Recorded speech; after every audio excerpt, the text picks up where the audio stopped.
Hey, it is your buddy, Peace and Harmony, with you here today. Much love going out to all the beautiful empowered harmonizers. We're zooming in and focusing in on a great viewer question, and that is, how can I stop being a source of supply to someone who I feel is narcissistic?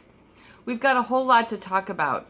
When we talk about someone who is narcissistic and someone who is a source of supply, we're talking about roles that end up being carved out, hammered out, and played out in the ebb and flow of a relationship. Now, someone who is narcissistic, really, they have a pathological sense of self-importance. And coupled with a lack of empathy, there's entitlement issues. They might be, grandiose. They might talk a big talk, try to walk a big walk. They want to be the center of attention. They're the people who want to steal the thunder. They want to steal the joy. They want to steal as many looks in the room, in the event, in the meeting. They just want to be the center of attention.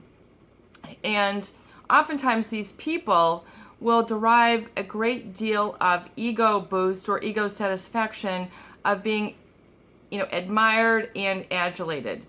So some people go through life and they don't need, accolades, admiration. They don't need to have sort of a public persona, or even if it's just in their community or in their workplace. It's really more about kind of all the attention has to be on them. And this is never more really apparent when you see a narcissist in conversation. They're always going to direct the conversation or topic back to them. In other words, you could be trying to share something that's important to you or something that happened, and you're just sharing a story, and you're looking for the camaraderie, the resonation, people who can relate. And the narcissist will kind of take the story away from you. All of a sudden, it'll be about them and their illness, or about them and their job, about them and their vacation, about them and their holidays, about them and their car, about them and their school, about them and their community, about them and their heritage. So you don't feel that you get a lot of airtime. Now, this does not become readily apparent early in the relationship. It really starts to become apparent when things get out of balance. In other words, if you find that you're in relationship and going out and getting together, and this person doesn't really kind of allow you to share the spotlight or share the limelight, they get a sense of uncomfortability or queasiness when you start to speak up in a conversation. You might be in a big group gathering and you're trying to share a joke or a story or relay something or your viewpoint on something, and you'll kind of see that they're kind of like looking around, distracted. Basically, how can I get things back on me? In fact, oftentimes, even with their closest relationships, they tend to have a reaction as if maybe they're even sort of embarrassed by the people who are quote unquote supply sources. People who are supply are those people who have given up their needs to be listened to, their need for attention and to be listened to and have feedback for another person. A narcissist has a pathological sense of self-importance and coupled with a lack of empathy. And this becomes very glaringly true, especially when there's this sort of entitlement or I've got a better story than you sort of vibe that they will present within the relationship. Minimizing, that doesn't really matter. That was so long ago. It's not like that anymore. They're always, kind of discounting other people's takes on things. Yet, especially when you're in public, but when, you're trying to talk to them, oh yeah, they'll give you kind of a little bit of affection or whatever it is that keeps you there and keeps you present. However, by and large, there is a feeling that they, must redirect the conversation. Suddenly, you're talking about your job, then you're talking about their job. You're trying to talk about your neighborhood, then it's about their neighborhood. You're talking about your vacation, suddenly it's about their vacation. You're talking about your school, suddenly we're talking about their school. So they don't stay on the topic of their supply very long. And this can be very, very heartbreaking, demoralizing, but people end up staying in the relationship for way too long because they think that giving up the airtime, the talk time, the attention onto this other is where attention is deserved. Because it's the old squeaky wheel. The squeaky wheel gets the most oil. The person who speaks up the loudest, who puts their foot in, doesn't allow others to get a word in edgewise. People just don't have a chance, especially when you are in a supply source or you're sort of a support source, someone who was going to prop up their ego, who will give them the applause, who will give them, the front and center, who will always give them the driver's seat.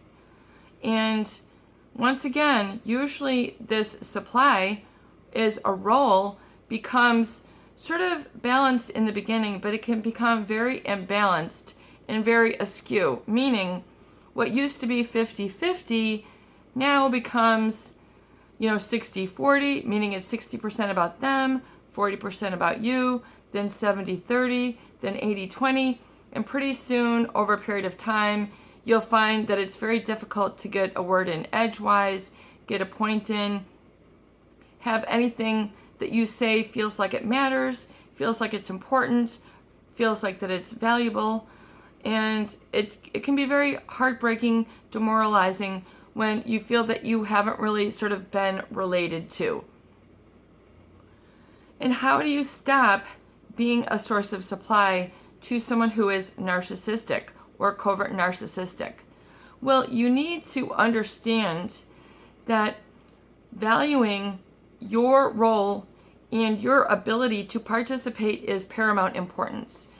You should not feel that you have to shut it down or adapt and adjust just to make this person happy. It becomes the seeds of people pleasing, giving into another's demands, giving into another's force, meaning like in David Hawkins, his book Force versus Counterforce, people who are narcissistic have kind of a tension in that they always want to be perceived a specific way. They're very attached to an outcome. They're very attached to sort of a image or like a bill of goods that they feel that they are, and they are attached to a specific outcome that they expect others will have around them.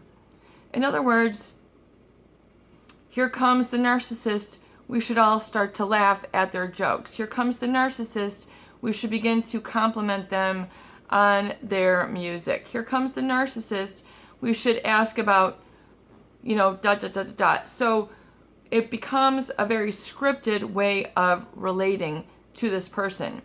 The script meaning they're number one, everybody else take a number.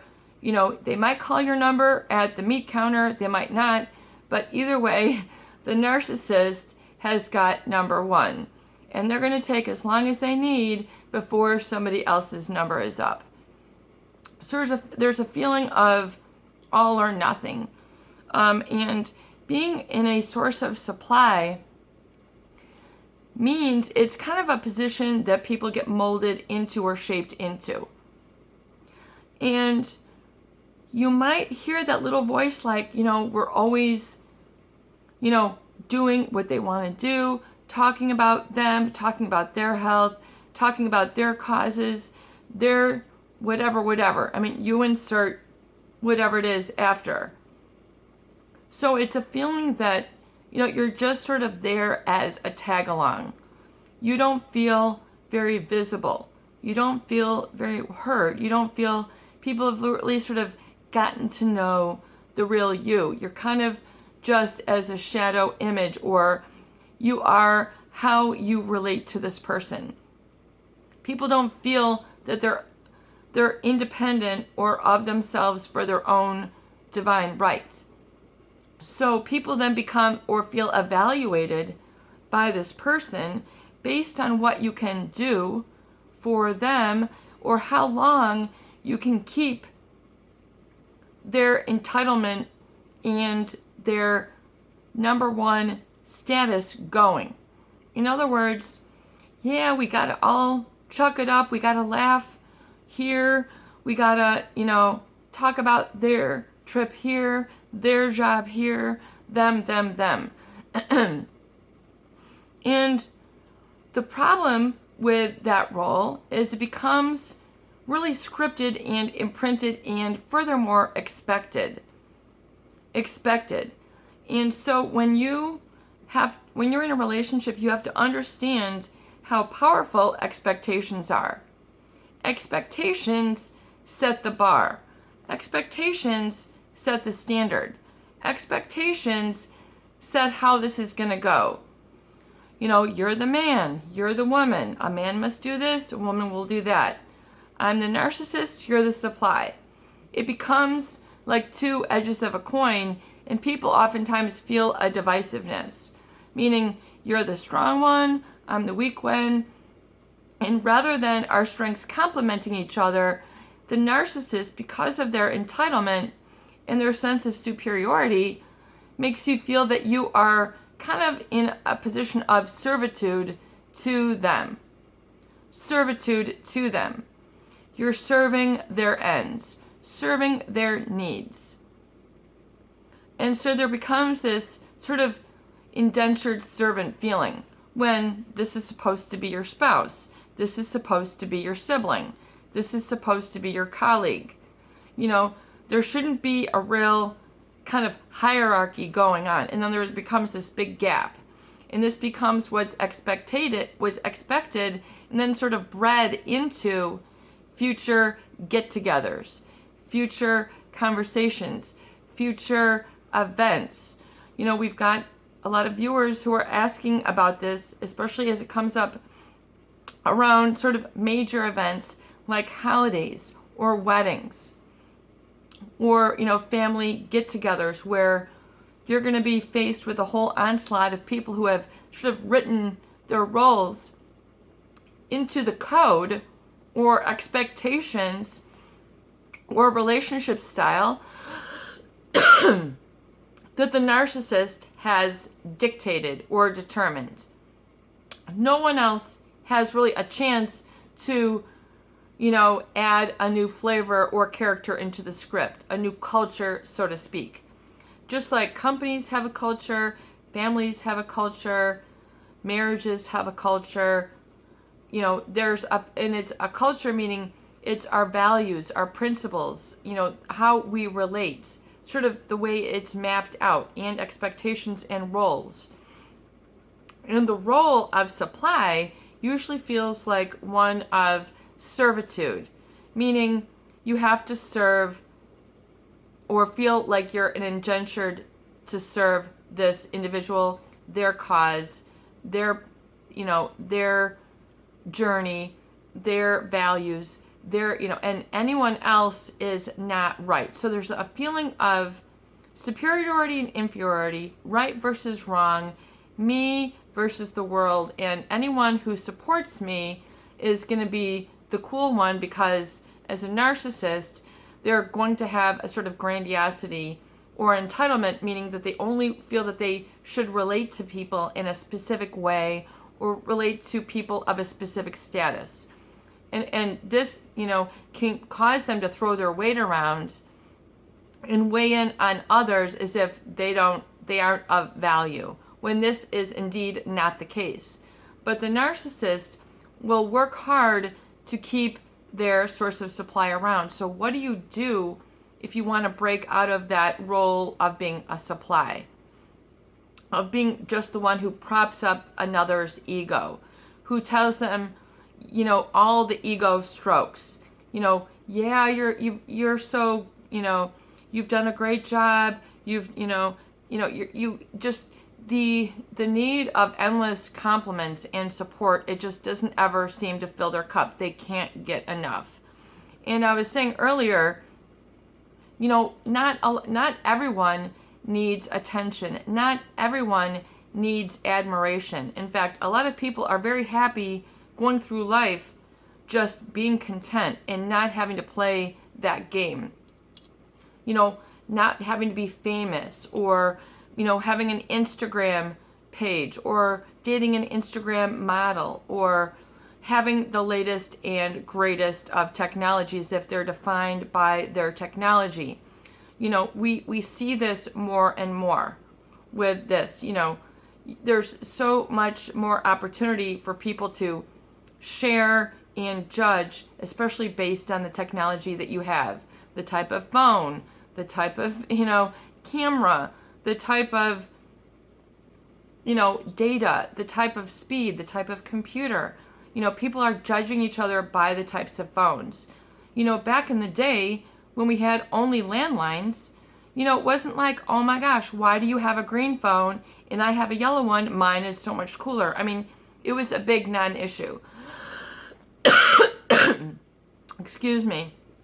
And I apologize, I have not been able to post as much. I've been trying to get through this virus, and I feel like I'm losing my voice, and it comes back and forth. So we're going to really sort of try to get you some answers here. So to stop being supply is to look at and having the courage to know that you can change the course of things. You can change the course of relating to things. You can change the way how you hold yourself, not only within and having your own sense of standards, but that you don't have to buck down. You don't have to give in. And realizing it doesn't make you a bad person for not trying to fluff up someone's ego all the time. It does, and usually there's a feeling of remorse or guilt or lack of confidence in those individuals who kind of want to be on the level with people and not always feel underneath, not always feel like an underling, not always feel like the weaker, the meeker, the less, the weaker sex, the weaker talent, the weaker financially. There's this judging, and comparison is one of the greatest thieves of joy. Comparison and judgment is one of the greatest thieves of joy. If you think about how much of your time is spent trying to please either society or society's expectations versus honoring your own and your own strengths and talents, you have to understand that there's a certain degree of self-exploration and self-discovery and self-amends and self-forgiveness that you need to increase and develop and cultivate so that you don't fall prey to feeling that you have to tolerate and people please or be fake or phony. And it doesn't make you a riffraff. It doesn't make you a lesser than person if you're not just playing the game or, doing the ego strokes to keep this person always talked up. It's okay to talk yourself up. In other words, it's okay to have self-confidence. It's okay to know your strengths. It's okay to own your goals, especially if they're distinct and separate from, this relationship that causes you oftentimes to make a lot of sacrifices. In other words, because people don't want to break the mold and, edge out and do something that could be controversial in the relationship. In other words, stop over obligating, or stop being the one to always cook, or stopping to be the one to always drive, or the one to always, pay the meal ticket, or to always, decide what trip we're going to go on. that you need to use it or you're going to lose it. You need to use your confidence and get momentum, or you're going to feel that you're losing it and you're stuck in a supply role. Meaning always, nothing, you're not a, people in a supply role, they don't feel that they're sort of enough in and of their own right, but that when they're around this person, all of a sudden their happiness shrinks down. And then, as I was alluding to in another video, that when other people's problems then become your problem, that as if you didn't have enough of things on your own that you need to grapple with and deal with and handle, that you find that you're always having to deal with in helping this person and having to take care of helping them to feel good in their skin, and meanwhile they don't give two hoots about you, that it becomes imbalanced. And in the beginning of the relationship, it's not so apparent. But little by little, day by day, month by month, year by year, what used to be kind of 50-50 becomes 60-40. It's 60% about them, 40% about others, then 70, then 80. Do you see? And then it becomes very uncomfortable. It becomes, like you feel that you're not a person in and of your own right. You're just sort of waiting in the rafters. You're in their shadow. It's very difficult to grow and feel happy and feel that you can be seen if you're always in an unseen role, if you're in an always unheard role, unlistened to, unacknowledged, and unvalidated. This is dysfunction. Codependency can be very draining. It can be a very draining and very empty and very lonely place to be. And you will find this because you might be in a whole group of people but still feel lonely. So this is a real good indicator that the role of supply has sort of taken you by surprise. And you're finding that your role is really etched and really carved and really molded. So to stop being supply is to stop feeling guilty for saying no. Stop feeling guilty for having an opinion that supports you and doesn't always have to agree and cause you to over-obligate to another or the narcissist. Dr. David Hawkins has a book called Power versus Force. And force is, there always has to be a counter force. There's always some juxtaposition. There's always some object of comparison. So especially those people who are narcissistic, who are sort of aggressive or hostile and want to have the loudest voice, who want to have the flashiest job or the flashiest car. Do you know what I'm saying? I mean, so some are very overt, but some are covert, meaning you don't really realize that you're being supplied to a covert narcissist. You don't realize that you've been sort of relegated to a support role. It's not a give and take. It's not a two-way. In other words, it becomes out of balance. So for number one, to stop being a source of supply, stop feeling like you always have to compliment the narcissist. Stop feeling like that the whole substance of your relationship is based on complimenting them or acknowledging and validating how awesome and wonderful they are. What about you? It's okay for you to speak about yourself in the first person. It's okay for you to say, I want, I think, I feel, I dream, I experienced, I want to experience, I know, I am certain, this just happened. And the narcissist, will oftentimes try to get you to stay away from your passion, what you feel strongly about, tell you that you might be a little kooky, you might be a crazy, why don't you when it's not right for you.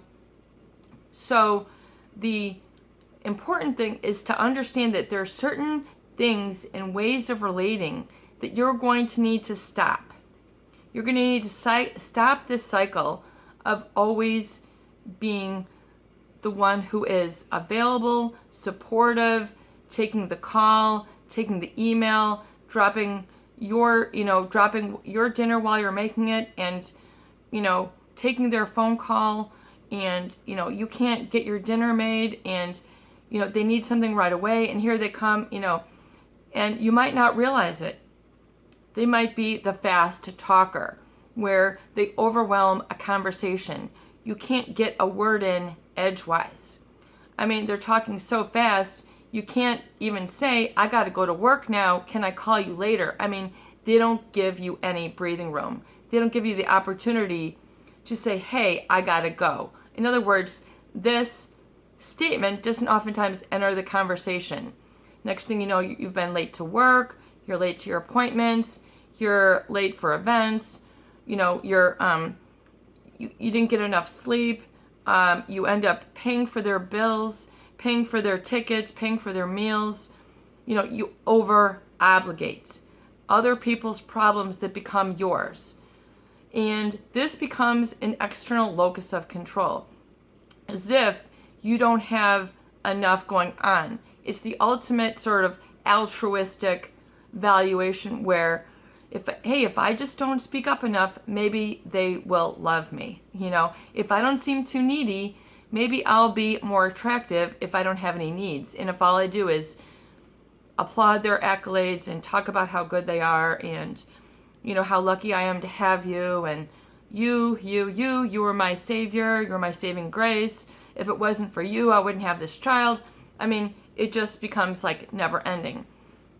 So begin to acknowledge and recognize that tendency or relational habit where you're always thinking others are better than you. Smarter, working harder, better upbringing, better genetics, better whatever it is, better friends, and the expectation is a very powerful thing, because if you've been in a relationship with someone who is narcissistic, expectations will be basically ingrained that you're going to be the one who's too quiet, doesn't get anything done, doesn't have anything, pales in comparison, all that. So begin to say today, I'm going to stop and I'm going to catch my thought process that constantly makes me feel like they're better, they're better, they're better, they're better. That is flawed thinking. And that is also a thought pattern of someone who's experienced low self-esteem or low valuation of self. And this can be created. This can start from, 0 through 5, 0 through 7. Interestingly enough, those children who did not receive a lot of attention, eye contact, hugs, affection, being put first, they in turn feel unlovable. This is a subconscious. Kids who were deprived of attention, starved for attention, oftentimes feel unlovable, just because in their first years, 0 through 5, 0 through 7, when you're developing your truth, those people who did not feel that they got a lot of attention, their parents were too busy, they didn't have the time of day for them, they were raised by their siblings and not their parents, deep down, part of them feels unlovable.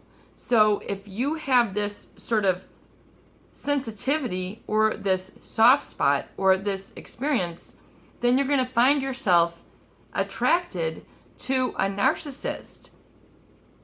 Because part of you, well, at least if I can love them enough, then maybe I will feel lovable if I kind of love them by association. So there's this feeling within that you don't have enough. You're not enough. So realize it's important for you to be assertive.